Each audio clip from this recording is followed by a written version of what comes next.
Salve oyente, que los dioses me perdonen, pero interrumpo la emisión de El Loco de la Colina Capitolina aquí, en Radio Capitolio, la radio de los romanos de bien, para recordarte que ya está abierto el periodo de votación para los premios Evox de la audiencia. Te pido, como persona romana de bien que eres, el voto para el programa que viene a continuación. Tu voto es muy importante, cada voto cuenta. El año pasado nos quedamos a punto de ganar, así que te dejo el enlace en la descripción del programa. Quien elija no votar, tomando el camino de la disidencia y la traición, podrá elegir entre ser desterrado a Sicilia, azotado públicamente en el foro, arrojado sin piedad por la roca Tarpeya, hacer burpees con Cayo Mario en el campo de Marte, explicarle a Marco Aurelio lo que han hecho con su estoicismo, o asistir a un recital musical de Nerón. ¿Cómo? Espera, un momento. Me comunican que el Senado acaba de decidir de última hora que no se podrá elegir, que esos serán los castigos y se sufrirán todos. Así que no te la juegues.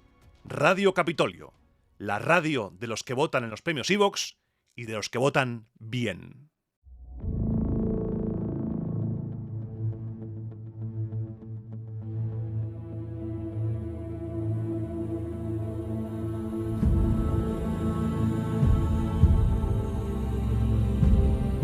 Sicilia se ha convertido en el teatro de operaciones de la Segunda Guerra Púnica durante estos últimos meses.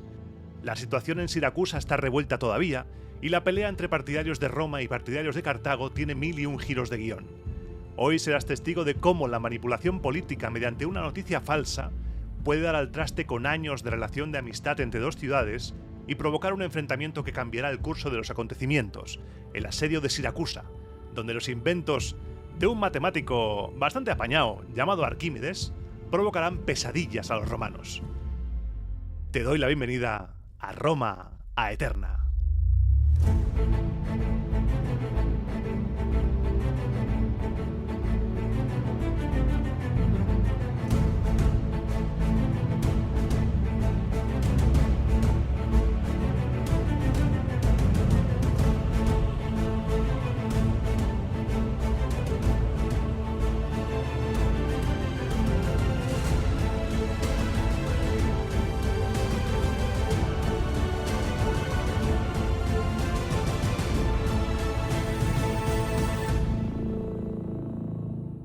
Programa 129 de Roma Eterna 61 de la sede de la República. Seguimos en la Segunda Guerra Púnica y ahora viajamos de nuevo a Sicilia, donde nos quedamos en el programa anterior. Las cosas estaban mal. La gente estaba de uñas con Adranódoro y Temisto. Los pretores, te lo digo así, entrecomillado, porque las fuentes romanas siempre usan, como en temas cartagineses, siempre usan símiles romanos. Eran los jefes, los arcontes de esta nueva república, y la gente reclamaba elecciones. Se fijó la fecha para la votación y ese día nada salió como Adranódoro y Temisto habían previsto. La gente empezó a gritar el nombre de Epícides y de Hipócrates, aclamándolos como nuevos arcontes de Siracusa. Epícides e Hipócrates, ¿te suenan estos dos? ¿Te suenan? Son los dos que envió Aníbal a negociar con Siracusa en el programa anterior. La gente estaba reclamando un cambio radical en la política. Madre mía, el giro que nadie ve venir, ¿eh? Ni ellos tampoco, ni Adranódoro ni el otro. La gente gritaba sus nombres y los arcontes Adranódoro y Temisto al principio se hacían los locos. Decían, no, esto no está pasando aquí.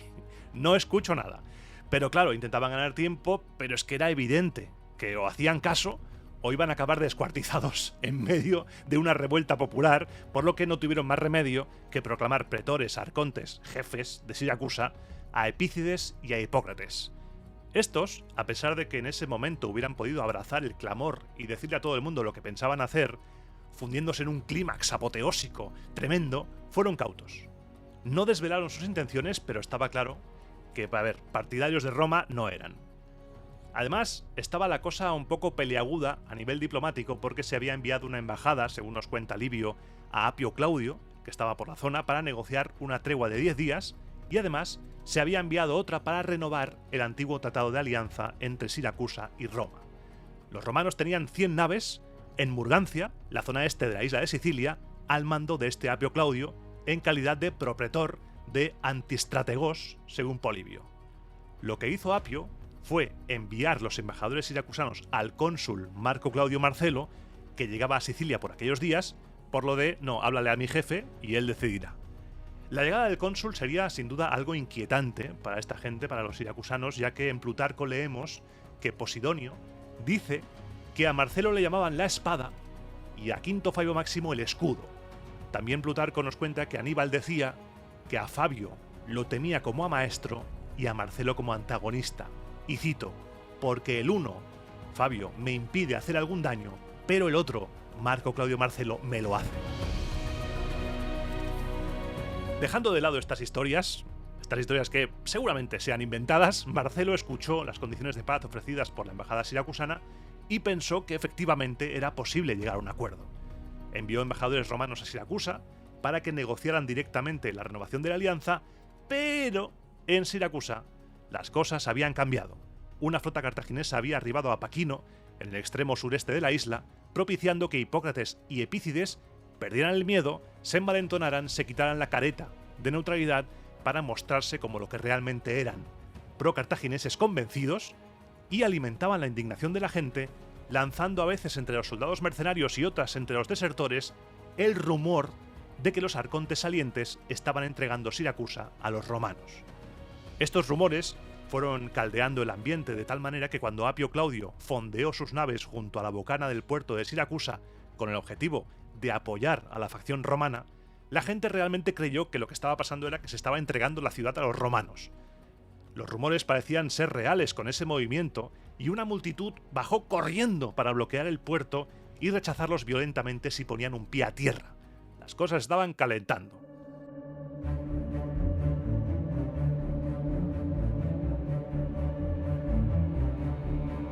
Dado que la situación estaba escalando de una manera peligrosamente rápida, se acordó convocar una asamblea para hablar de lo que estaba pasando y tomar decisiones de manera calmada, calmando los ánimos de revuelta entre la gente. En ese momento, Apolónides, un político respetado, un político potente, pidió la palabra en la asamblea y dijo lo siguiente: «Jamás ciudad alguna ha estado más al borde de la salvación y de la ruina. Si todos nos inclinamos unánimemente o bien a favor de romanos o bien a favor de cartagineses, la ciudad estará en una situación más afortunada y dichosa que ninguna otra.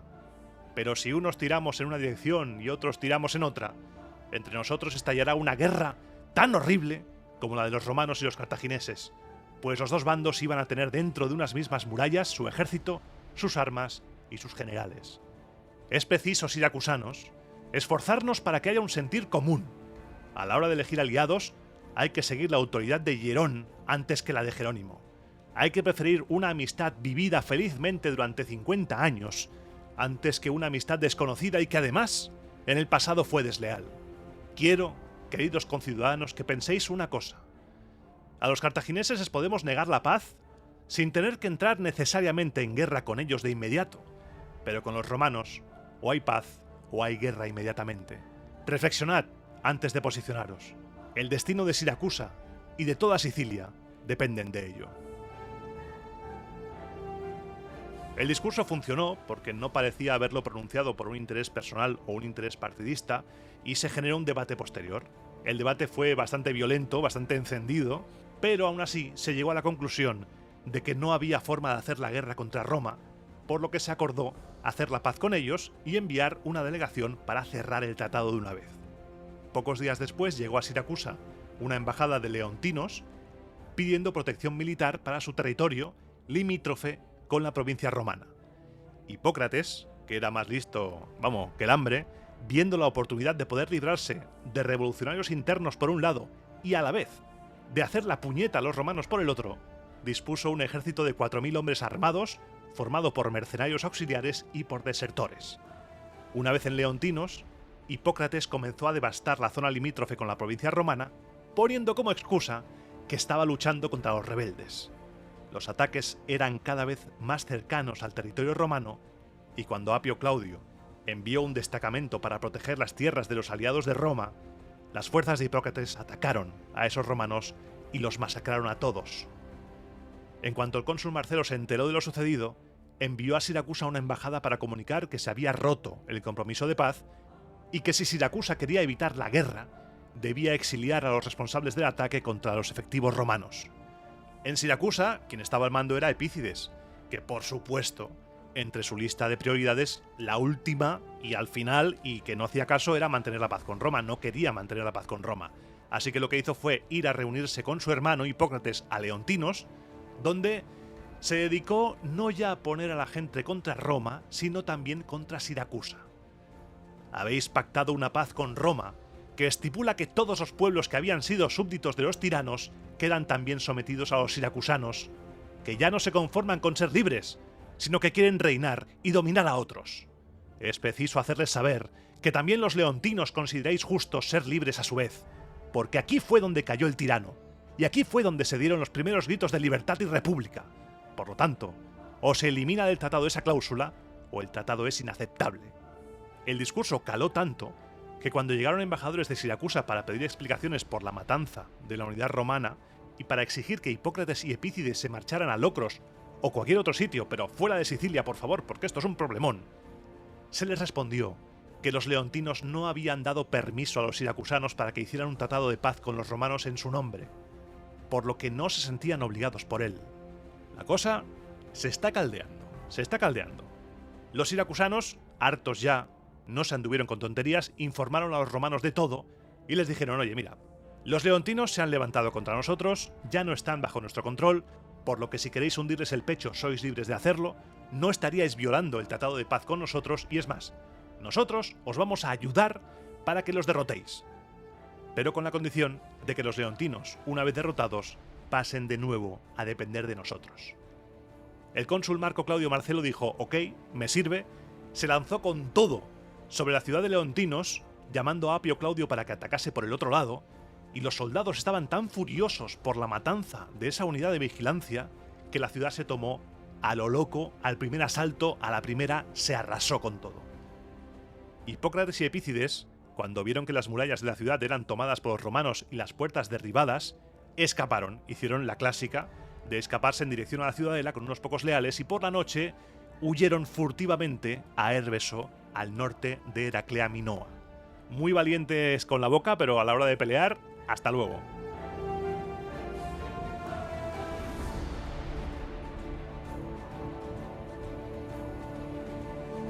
La toma de Leontinos había sido un éxito rotundo, pero la cosa se va a complicar todavía más. Una columna de 8.000 hombres siracusanos armados, que iban en dirección a Leontinos, se encontró junto al río Milas a un hombre que les explicó una historia.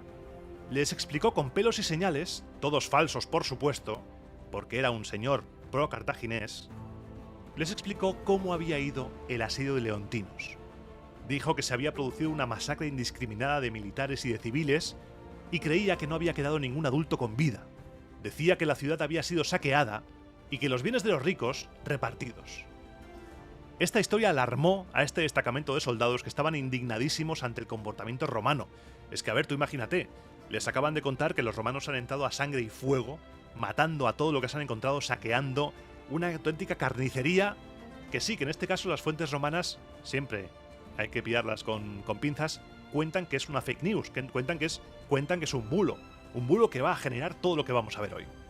Pero no olvides nunca que la guerra es sangre, la guerra es crueldad, la guerra es entrar a sangre y fuego.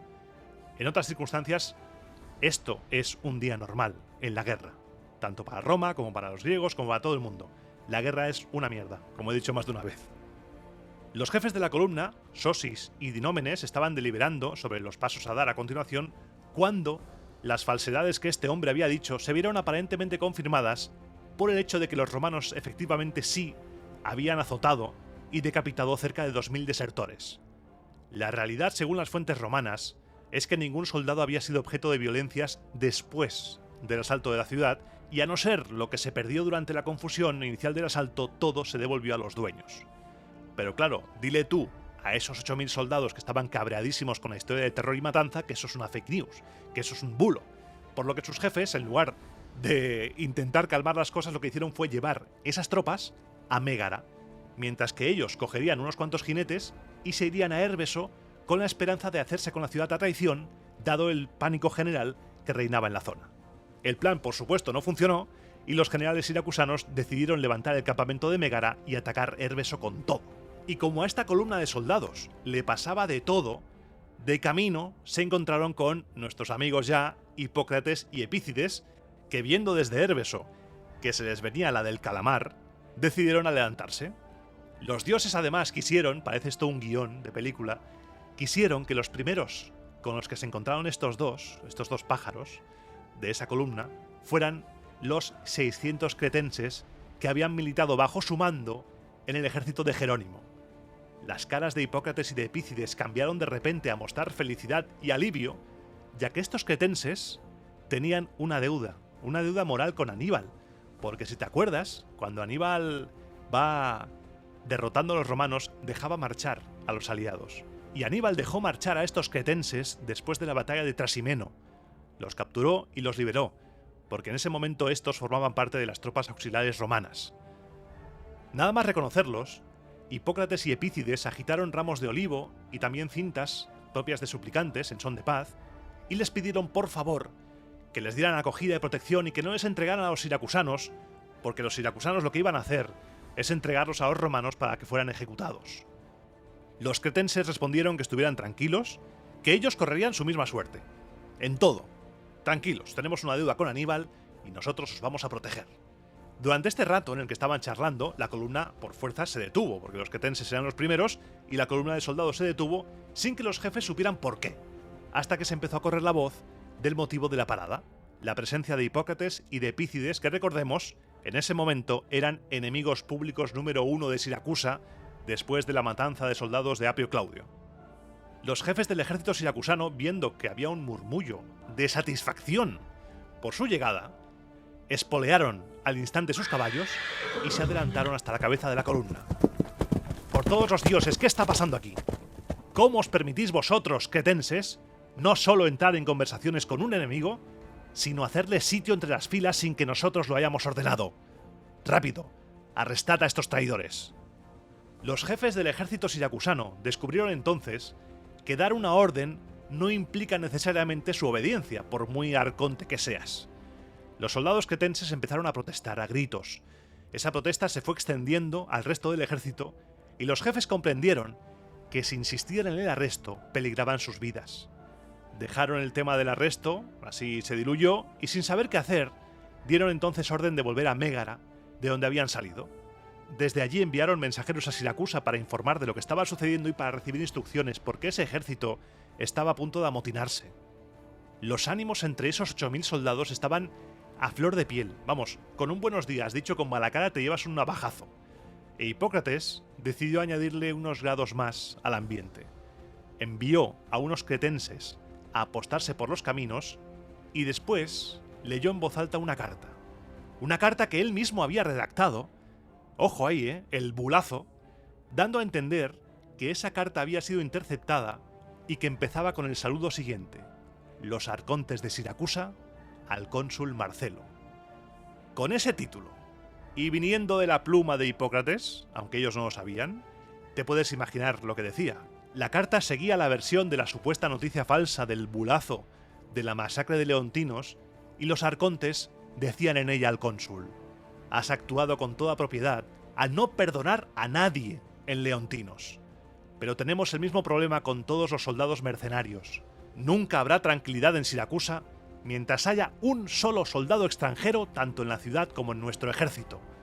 Te rogamos, por tanto, cónsul Marcelo, que pongas los medios necesarios para echarles la mano encima a los que están acampados en Mégara y libera con sus muertes de una vez por todas a Siracusa. Vaya, qué casualidad que los soldados acampados en Mégara son estos que están escuchando la carta falsa de Hipócrates. Vaya, vaya, así que al escuchar esto te puedes imaginar, los soldados corrieron como locos a por sus armas, tan enfurecidos que los jefes, aterrados, huyeron al galope en dirección a Siracusa. El ambiente era de motín total. Estaban los soldados amotinados, los mercenarios atacaban a los siracusanos y tuvieron que calmar las cosas Epícides e Hipócrates, justo los que habían encendido los ánimos, porque sí, los habían encendido, pero controladamente. A estos dos, el caos no les interesaba. Les interesaba tener a los soldados de su parte. Calmaron las cosas, consiguieron una tropa leal, por lo que decidieron dar el siguiente paso. Sobornaron a algunos soldados para que fuesen a Siracusa a difundir la historia falsa de la carnicería de leontinos para así encender todavía más los ánimos contra los romanos en la propia ciudad de Siracusa.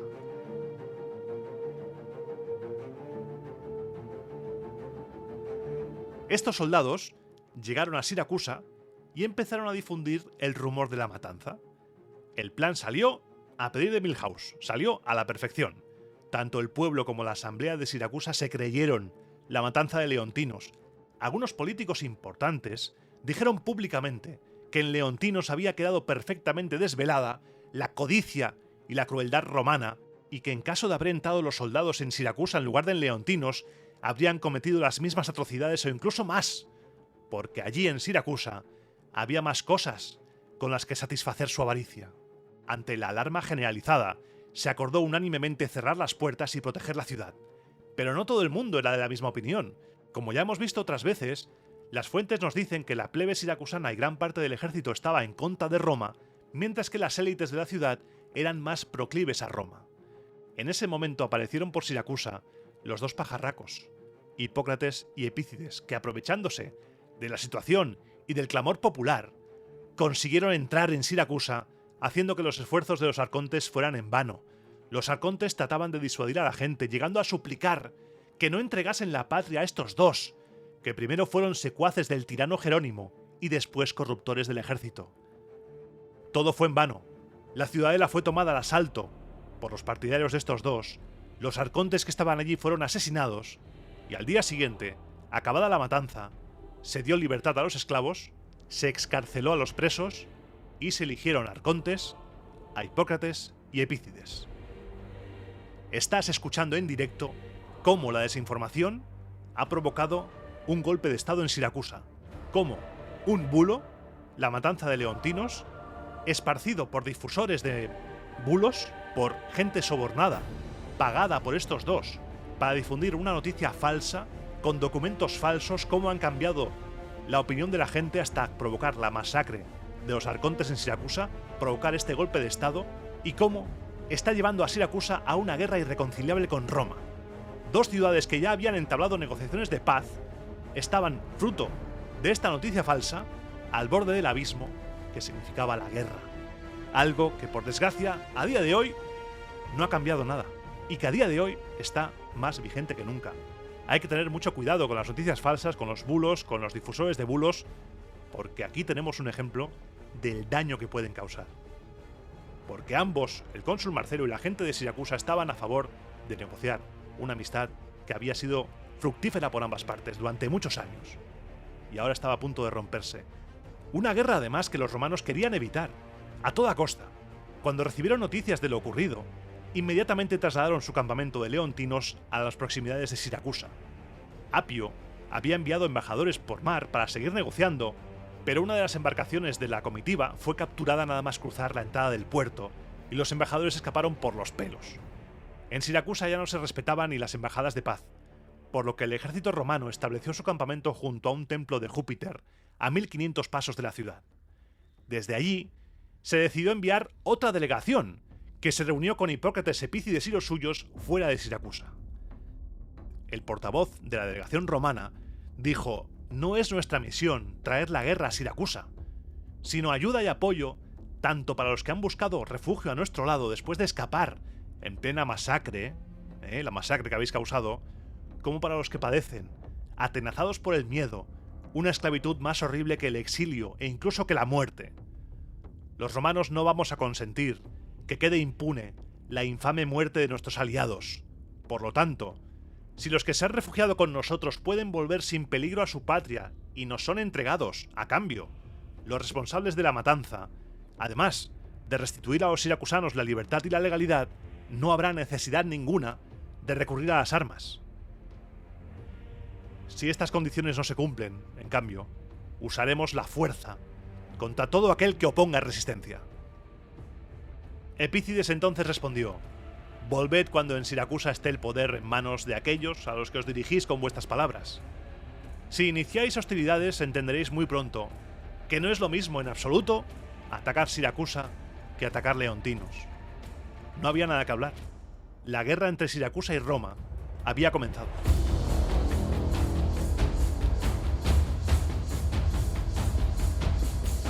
Desde ese mismo momento empezó el ataque a Siracusa, simultáneamente por tierra y por mar. El cónsul romano Marco Claudio Marcelo dirigiría las operaciones marítimas desde Acradina y Apio Claudio Pulcro las terrestres desde el Exápilo. La estrategia a seguir era la misma que en Leontinos: asalto por sorpresa, con todo, penetrar por algún resquicio, rápido, fácil y para casa comernos un poco de pan con garum. Empezaron los romanos a acercar las maquinarias de asalto, pero había un problemón. Siracusa, como bien había dicho Epícides, no era en absoluto Leontinos. Siracusa estaba muy bien protegida, muy bien amurallada y además contaba con la presencia de una persona singular, de una mente privilegiada. Si esto fuera un videojuego, podríamos decir que en Siracusa había una unidad heroica, un jefe, un enemigo de nivel legendario, que será la pesadilla romana: Arquímedes. Seguro que has escuchado las 1001 historias sobre Arquímedes, sobre sus inventos en el asedio de Siracusa, pero nos vamos a centrar en lo que digan las fuentes romanas, y ya después, si eso, cuando acabe el asedio, que creo que será en el programa siguiente, comentaremos si nos hemos dejado algún invento, porque hay algún invento que otro que es fruto de fuentes posteriores y que se tiene su autenticidad en debate. Tito Livio dice de él, de Arquímedes, que era un observador sin par del cielo y de los astros, pero más extraordinario aún como inventor y constructor de máquinas de guerra, con las que, sin esforzarse mucho, burlaba las más laboriosas operaciones militares romanas. La muralla de Siracusa se extendía a lo largo de un terreno desigual, elevado y de acceso difícil en muchos puntos, pero con tramos en depresión a los que se podía llegar por vaguadas horizontales, y en cada punto situó Arquímedes los artefactos que resultaban más apropiados.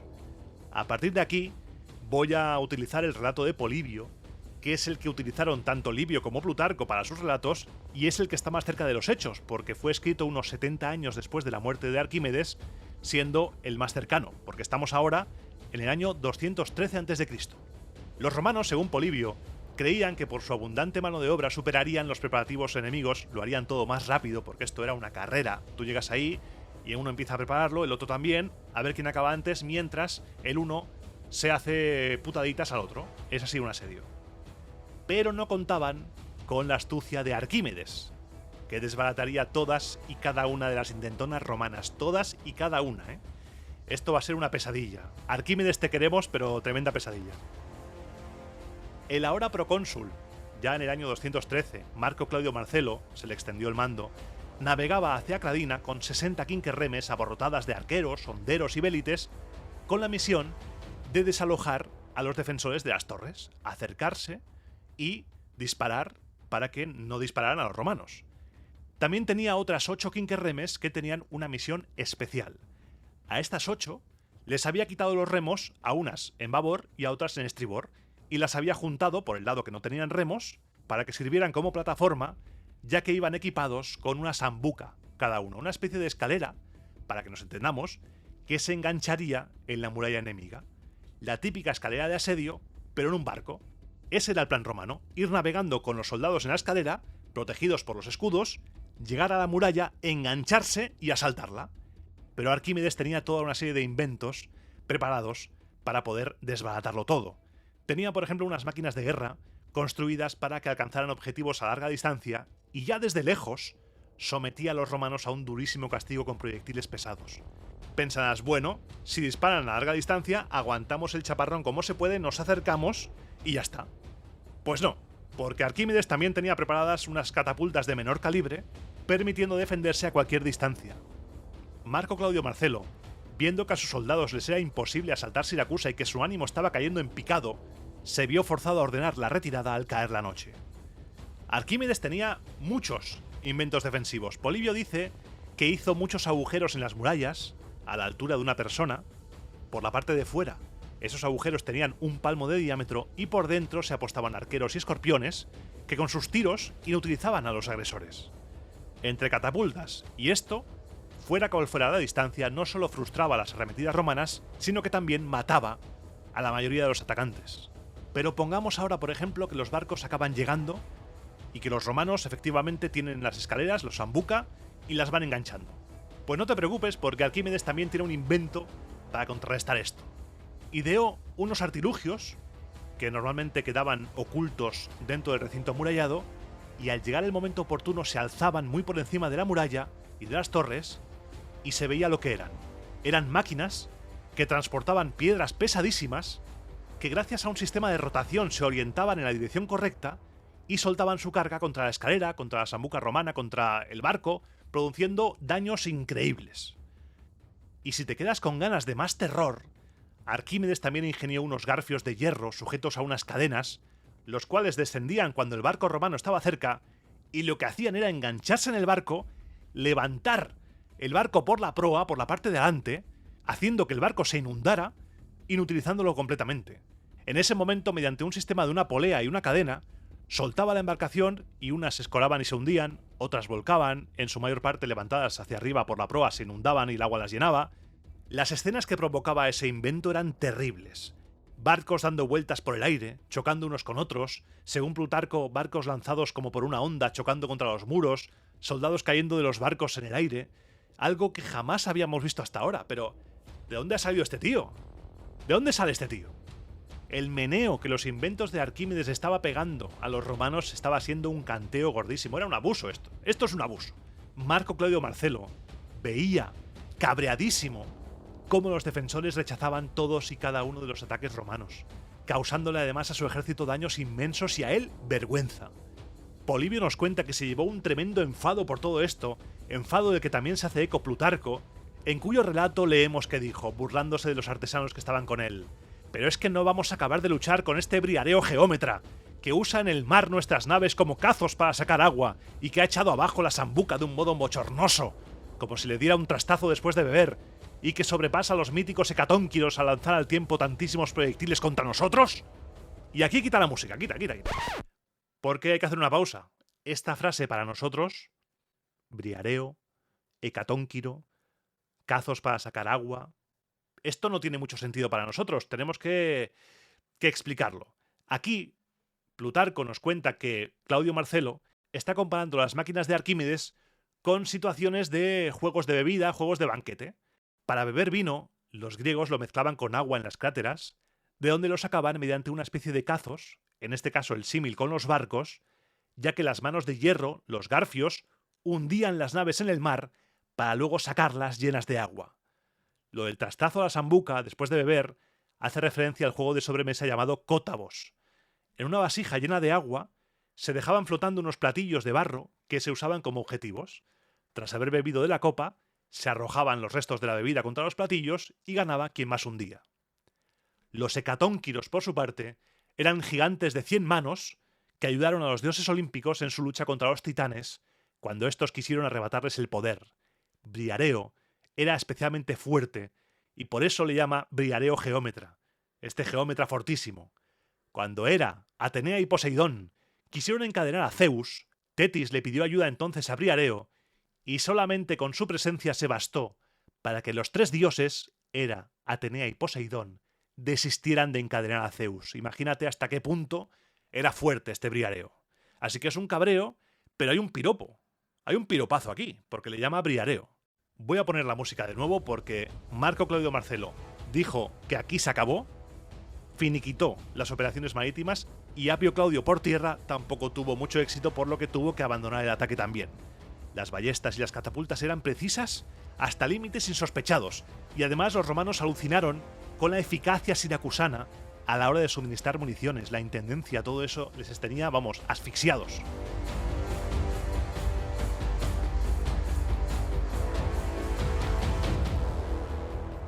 Todo esto que te estoy contando, todo, lo había pagado Hierón de Siracusa. Ese amigo de Roma lo había pagado, había preparado Siracusa para resistir a todo y a todos. Y fue él quien pagó a Arquímedes para que inventara todo esto. Plutarco nos cuenta que Arquímedes era pariente y amigo de Hierón de Siracusa y que escribió que era posible mover un peso dado con una fuerza dada. Cuentan que, presumiendo de la firmeza de su demostración, dijo, según Plutarco, claro, que si tuviera otra tierra, Arquímedes podría mover esta trasladándose a aquella. Hierón, escuchando esas palabras, le dijo: me parece estupendo, pero demuéstramelo. Demuéstrame que esto es verdad. Demuéstrame que una cosa grande puede ser movida por una fuerza pequeña. Arquímedes dijo: venga, siéntate, vas a flipar. en una nave real de carga, un barco enorme, metió muchos hombres y la carga habitual, y él, sentado a distancia, moviendo con la mano el origen de un polipasto, un aparejo compuesto por poleas, acercó suavemente y sin sacudidas la nave como si corriera sobre el mar, cuando para llevarla del mar a tierra firme había hecho falta abundante mano de obra, a la que a pesar de su número le había costado, vamos, Dios se ayuda, poder llevarla a tierra firme. A Jerón, en ese momento se le cayó la mandíbula, para no decir otra cosa, al suelo, y es cuando le convenció para que le construyera ingenios tanto para defenderse como para atacar en toda clase de asedio.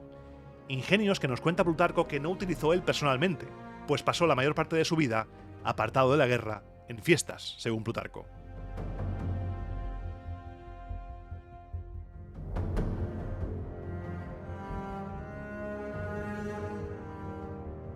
Los romanos que atacaban por tierra, viendo que la cosa estaba mal, muy mal, se retiraron al campamento y Apio Claudio celebró un consejo con los tribunos. En él decidieron todos, de mutuo acuerdo, que la única manera de conquistar Siracusa era mediante un asedio prolongado. Que se quede Arquímedes con sus inventos del inframundo, que nosotros cerramos la zona, cerramos Siracusa sin acercarnos a las murallas y rendimos la ciudad por hambre. Durante 8 meses, los romanos rodearon la ciudad y nunca más se atrevieron a asaltarla. La flota romana impedía que llegaran por mar auxilio a los asediados y por tierra a la infantería. Era un bloqueo total.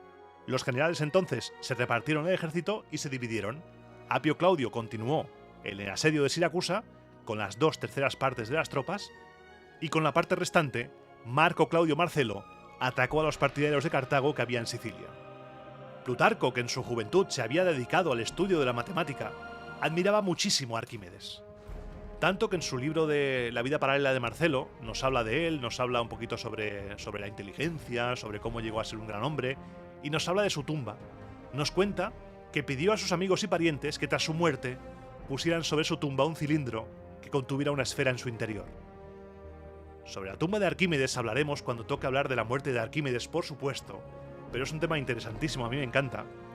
Pero ahora tenemos que hacer un desvío porque Siracusa sigue asediada, y Marcelo se ha ido en campaña por Sicilia para intentar recuperar las ciudades que se habían pasado al bando cartaginés. Según Livio, se le rindieron espontáneamente el Oro y Herbeso.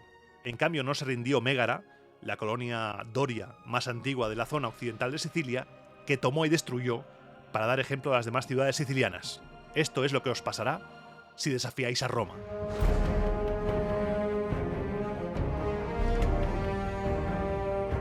Sicilia era muy importante para la guerra entre Roma y Cartago, por lo que Himilcón, que tenía su flota anclada junto al cabo Paquino, desembarcó en Heraclea Minoa, que era una antigua colonia fenicia, con 25.000 soldados de infantería, 3.000 jinetes y 12 elefantes. Desde allí se fue a Agrigento, recuperando ambas para los cartagineses, mientras que el resto de ciudades partidarias de los púnicos estaban a punto de unirse a ellos. Hipócrates salió en ese momento de Siracusa en dirección al campamento de Himilcón para apoyarle con 10.000 efectivos de infantería y 500 jinetes, movimiento que a mí me vas a tener que explicar, Tito Livio, cómo se hizo el bloqueo romano y salieron 10.000 soldados de infantería, me lo vas a tener que explicar con muñecos, porque no me lo acabo de creer, pero bueno, se quedó Epícides en Siracusa encargándose de la defensa de la ciudad. Marcelo interceptó a Hipócrates y regresó a Siracusa tras la victoria. A pesar de esta victoria, la trampa cartaginesa parecía irse cerrando poco a poco, y pocos días después, Himilcón se unió con Hipócrates, que a pesar de la derrota había conseguido reunirse con él, y 55 naves de guerra cartaginesas al mando de Bomílcar se dirigieron desde alta mar al puerto grande de Siracusa, mientras que una flota romana de 30 quinquerremes desembarcó a la primera legión en Panormo, en la costa norte de Sicilia. Sicilia era ahora mismo el escenario principal de la Segunda Guerra Púnica. ¿Aníbal Barca, dices? No conozco a ningún Aníbal Barca. Esto es Sicilia y aquí la guerra es sin cuartel, cruel y sangrienta. ¿O no? Porque a veces no caemos en la cuenta de que somos humanos y que el error humano existe. Y Himilcón estaba convencido de que la legión romana, esa primera legión que había desembarcado en Panormo, iba a ser una merienda sencilla, iba a ser un fosquitae romano, pero cuando iba a su encuentro se equivocó de camino.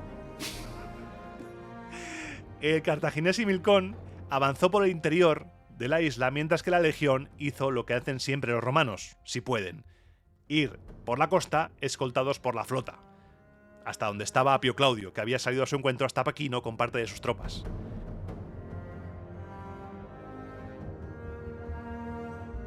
Aunque parecía que se iba a cerrar la trampa, Bomílcar y Milcón, Hipócrates, parecía que los romanos iban a ser rodeados por un montón de efectivos cartagineses, fue un auténtico bluff. Lo de Cartago en ese preciso momento, fue, según las fuentes, un quiero y no puedo. Bomílcar se retiró a África. Hasta luego, Bomílcar. Y Milcón, por su parte, después de perseguir inútilmente a Marcelo hasta Siracusa a ver si sonaba la flauta y había la posibilidad de entablar combate, que no salió, vio que no había manera y dijo: mira, yo para malgastar inútilmente el tiempo viendo cómo os curten el lomo en Siracusa, me voy. Hasta luego. Levantó el campamento, recuperó Murgancia, donde los propios habitantes, ojo ahí, le entregaron la guarnición romana. Los propios habitantes le entregaron a los cartagineses la guarnición romana, provocando un golpe durísimo en los romanos, porque Murgancia era el lugar donde los romanos habían almacenado gran cantidad de trigo y toda clase de provisiones, cosa que para el invierno, que ya estaba a la vista más o menos, era muy importante. La rebelión en Murgancia animó a otras ciudades sicilianas. Las guarniciones, poco a poco y una a una, eran rodeadas, eran desalojadas y entregadas a traición para ser asesinadas por los cartagineses. Y nos vamos a ir hasta Genna, en pleno corazón de la isla, Genna, una ciudad emplazada en una altura escarpada en todo su contorno, una ciudad inexpugnable por su emplazamiento, que contaba con una fuerte guarnición romana y un prefecto de guarnición que era más listo que el hambre, y no era nada fácil sorprenderle a traición. Este prefecto se llamaba Lucio Pinario, un tipo duro donde los haya, que daba más importancia a que no pudiesen engañarle que a la lealtad de los sicilianos. Además, el hombre estaba recibiendo noticias de traiciones y, claro, tenía las uñas afiladas. Día y noche estaban todo el mundo preparado y alerta, guardias, centinelas, todos los soldados, ni uno se alejaba de sus armas ni de su puesto en ningún momento.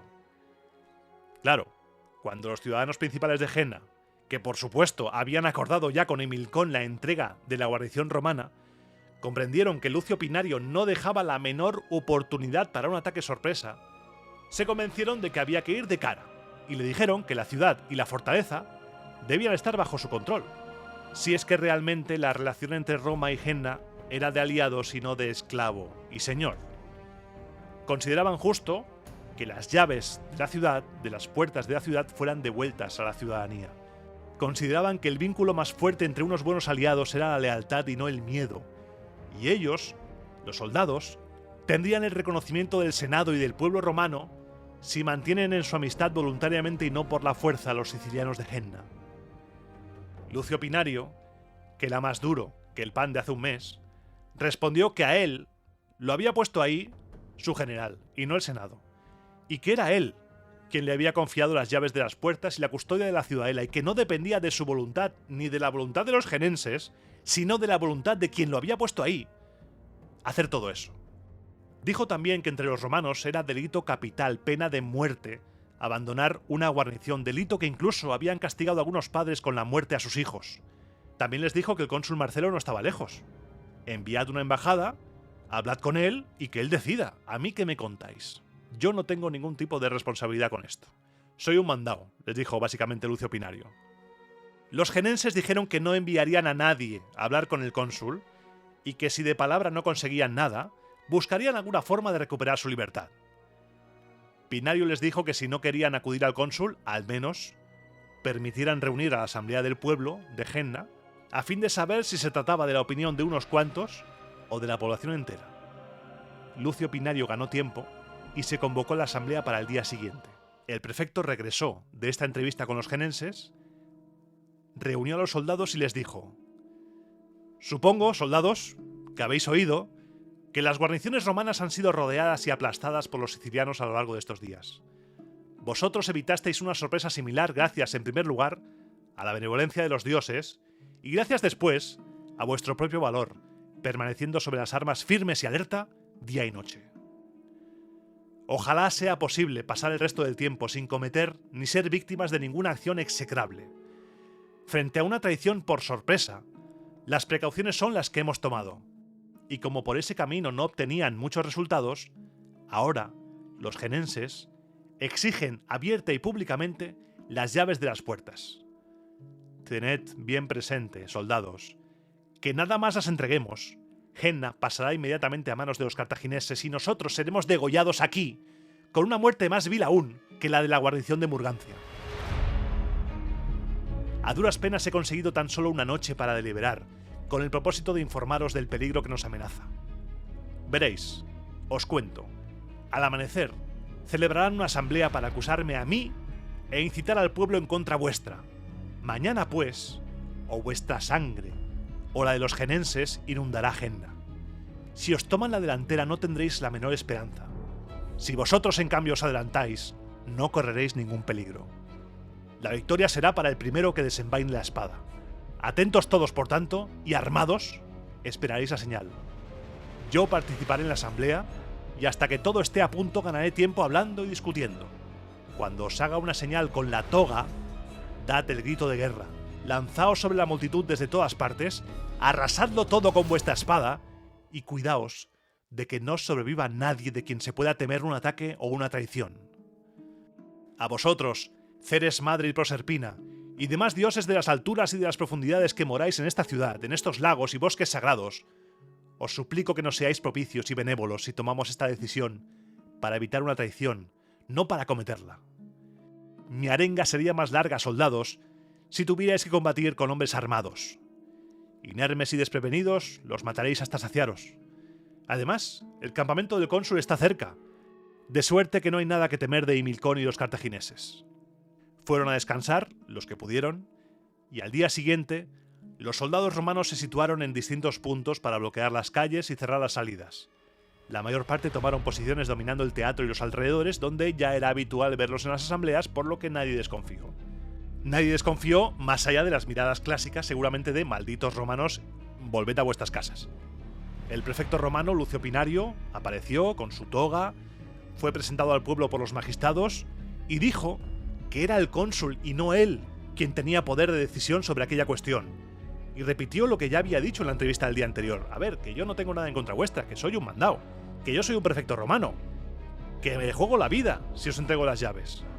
Pero era inútil. Poco a poco, primero uno, luego otro, luego 10, luego 15, luego 20 y después todos al unísono le pedían que devolviera las llaves. Las peticiones fueron subiendo. De pedir las llaves a amenazas, y entonces el prefecto hizo con la toga la señal convenida.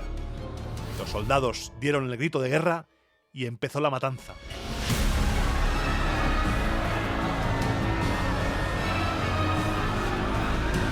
Los soldados romanos empezaron a matar a todos los que estaban en el recinto teatral, amontonándose los cadáveres unos sobre otros.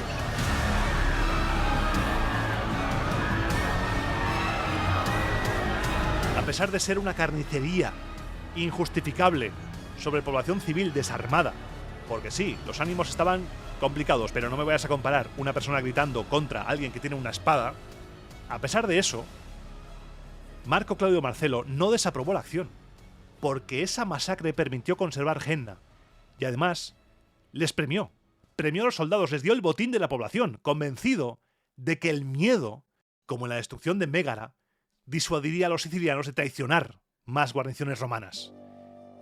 Pero el efecto fue el contrario. Cuando Lucio Pinario en su arenga cita a Ceres y Proserpina, no lo hace al azar. El rapto de Proserpina se produjo en territorio de Genna, según los fastos de Ovidio. Genna es el ombligo de la isla de Sicilia, es un lugar sagrado. Y al difundirse la noticia de la carnicería, de la profanación de la morada tanto de dioses como de hombres, las ciudades de Sicilia, incluso las que tenían dudas, se pasaron al bando cartaginés. Una masacre injustificada que tuvo un resultado completamente contrario a lo que se pretendía, porque con el miedo no siempre controlas a la población, como se demuestra aquí. Pero empieza a hacer frío, ¿lo notas? Empieza a hacer frío. Marcelo regresa de Siracusa a Leontinos, a donde hace llevar el trigo y las demás provisiones para después volverse a Siracusa. Apio Claudio se fue a Roma a presentar su candidatura al consulado del año 212 a.C. y en su lugar se puso a Quincio Crispino. Ha llegado el momento de dejarlo aquí por hoy, ha llegado el momento de descansar en los cuarteles de invierno, esperar a que tarde o temprano caiga Siracusa e intentar dormir, porque los aparejos de Arquímedes provocaban pesadillas a los romanos. Cuentan las fuentes que a la mínima polea que asomaba de una muralla, ya los soldados romanos se giraban presas del pánico, porque una mente tan brillante había conseguido poner en jaque a la maquinaria bélica salvaje que era la Roma republicana de ese momento. La había puesto a raya, había provocado y había conseguido que se alejara de sus murallas. Y que el hambre haga lo que tenga que hacer. Nosotros vamos a descansar, vamos a intentar dormir, porque las pesadillas con Arquímedes van a ser potentes.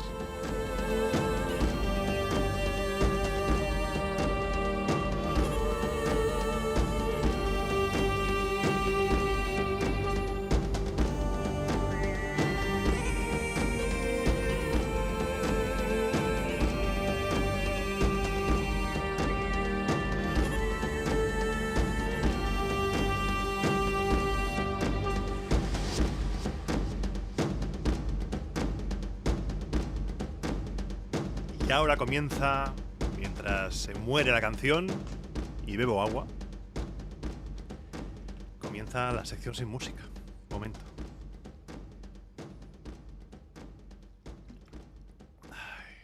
Vaya final, ¿eh? Vaya final. El comandante de la guarnición romana diciéndole a los suyos que si no los matamos nos matan. El pánico. La matanza injustificada que le he metido, vamos, a tope de efectos de sonido para darle dramatismo. Ha sido una escena épica. Creo que el audio es capaz de ponerlos los pelos de punta. El vídeo también, pero creo que el audio tiene ese plus ahí. Muchas gracias por llegar hasta aquí, por escucharme, por apoyarme. Muchas gracias. Tanto si estás en YouTube, que te lo agradezco un montón, porque es una nueva vía que he abierto, como si estás en iVoox, en nuestra casa de siempre. Gracias por escuchar Roma Eterna.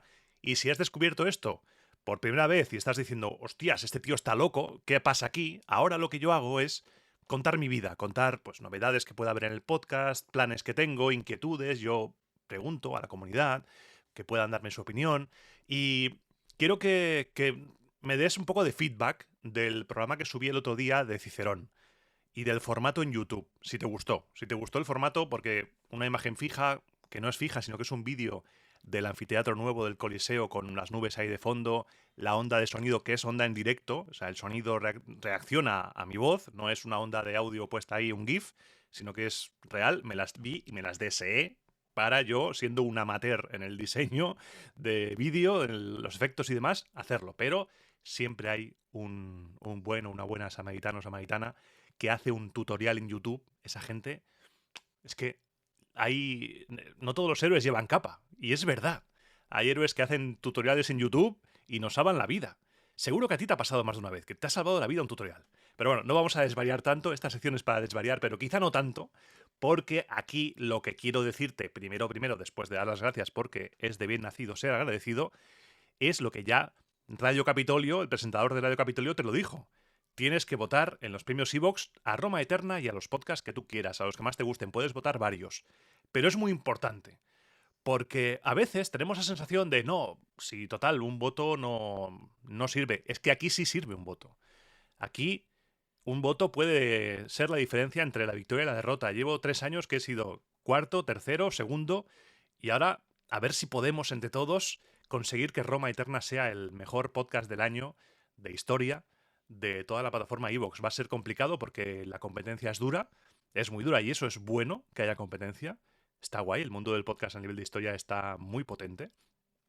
Pero te pido, por favor, un esfuerzo, te dejaré el enlace aquí abajo en la descripción, tanto en YouTube como en iVoox, para que me votes. Necesito tu voto y te voy a dar la vara mucho con esto, porque hasta que se acaben los comicios voy a darte la vara de formas creativas, como por ejemplo lo de Radio Capitolio.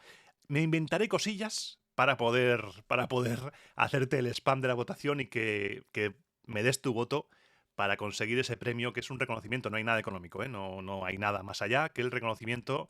Pero oye, que nos hace ilusión tener el premio Roma Eterna Mejor Podcast de Historia 2024. Así que ahí lo dejo. Vótame, por favor, porfi, please, te lo pido. Y he tenido que cortar el relato. También aquí hago confesiones de decisiones que tomo. He tenido que cortar porque he visto que fue una buena idea meterme de lleno en Sicilia, porque si no, ahora no habrías entendido gran parte, no habríamos entendido los eventos desde dentro, habiendo conocido los entresijos de lo que sucedió en Siracusa, con Jerónimo y demás, ahora entendemos mucho mejor los lugares, los personajes y demás, y claro, en el momento del asedio de Siracusa, cuando se reparten Apio Claudio y Marcelo los mandos, tuve un dilema, una encrucijada. Me vi ahí en el cruce de caminos de ir directamente a acabar el asedio de Siracusa, que duró año y algo, casi 2, o bien seguir fiel al espíritu de Roma Eterna y profundizar en lo que estaba pasando en Sicilia en ese momento, qué pasó con Marcelo, lo de Genna, lo de todo esto. Y creo que ha quedado más redondo, aunque he tenido que cortar y desarrollaré tanto la muerte de Arquímedes como el final con la traición, el final del asedio de Siracusa, como también hablaremos de los inventos largo y tendido. Dedicaré en el programa siguiente de la República un apartado a hablar de los inventos de Arquímedes en esa batalla, de cuáles vienen en las fuentes y cuáles son más tardíos, y se sospecha que quizá, aunque sean plausibles de hacer, quizá son incorporaciones posteriores al relato. Hablaremos de todo ello porque es un episodio que me encanta, y si no has visto Indiana Jones, la última, se llama El Dial del Destino, creo que sí, en castellano sí, creo que sí, pues la última de Indiana Jones, tienes que verla. No te hago spoiler, pero quizás sí te estoy haciendo spoiler sin decirte nada. Tienes que verla, o por lo menos el final. Creo que es la última media hora, más o menos. Tienes que verla. Y hoy en la sección sin música no tengo mucho más que decirte, no me quiero alargar en exceso, simplemente darte las gracias por estar ahí, recordarte que me puedes escribir para cualquier cosa a romaeternapodcast@gmail.com, romaeternapodcast@gmail.com. También puedes hacerlo por redes sociales, por Twitter, por Instagram. Puedes escribirme aquí los mensajes que yo los leo todos. Déjame tu lobito, déjame tu emoji, lo que tú quieras. Quiero en esta temporada hacer más grande la comunidad, llegar a más. Estoy planeando ya el tema del Patreon, que iré dando novedades. A YouTube le voy a ir dando amor. Suscríbete si no lo has hecho ya a YouTube, por favor. Cuantos más seamos, mejor lo pasaremos, porque estoy ahí investigando cómo traspasar el formato audio sin romper, porque Roma Eterna siempre va a ser un producto que cree en el audio y que es como una especie de ficción sonora amateur que lo mezcla, ¿no? Mezcla la exposición con la ficción sonora, los soniditos, tal. ¿Cómo puedo traspasarlo a formato vídeo? De momento lo estoy subiendo con la imagen de fondo y la onda de sonido, pero vamos a ir investigando, porque este lo he grabado, te lo confieso, este lo he grabado con el móvil, ahí con un trípode, y no me ha gustado cómo ha quedado, porque es como que es muy chapucero, me ha quedado muy chapucero la puesta en escena. Entonces no me ha gustado mucho y he dicho, bueno, recogemos cable y poco a poco iremos investigando cómo hacerlo y probando cositas, que al final la vida es eso. La vida es probar, es caer, levantarse. Lo importante es que seguimos aquí. Roma Eterna es un proyecto independiente que requiere tu apoyo, requiere la difusión del proyecto por tu parte. Así que suscríbete, YouTube, iVoox, sígueme en las redes sociales. Puedes apoyar, de momento, en el canal de iVoox. Puedes apoyar en el botoncito azul para suscribirte desde 1,5 € al mes, para tener acceso a las lecturas del archivo pretoriano.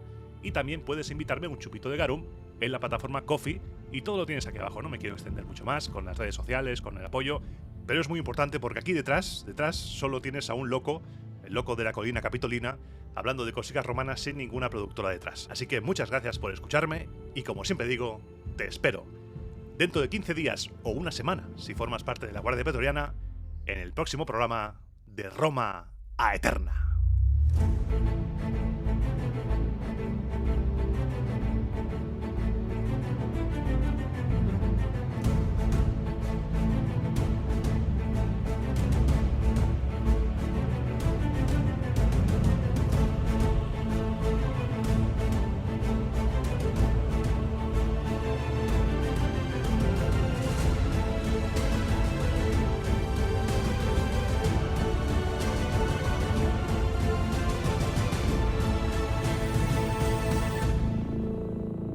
Y si has llegado hasta aquí, decirte que posiblemente ese vídeo que grabé no lo voy a borrar, sino que lo guardaré para ponerlo en el Patreon.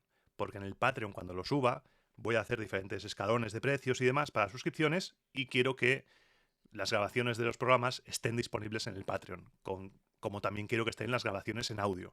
Así que permanece atento, atenta, porque se vienen cositas. Muchas gracias de verdad. te mando un fuerte abrazo. Espero que a ti y a los tuyos os vaya bien, que estéis bien, que tengáis unos días fenomenales y te espero en el siguiente. Adiós.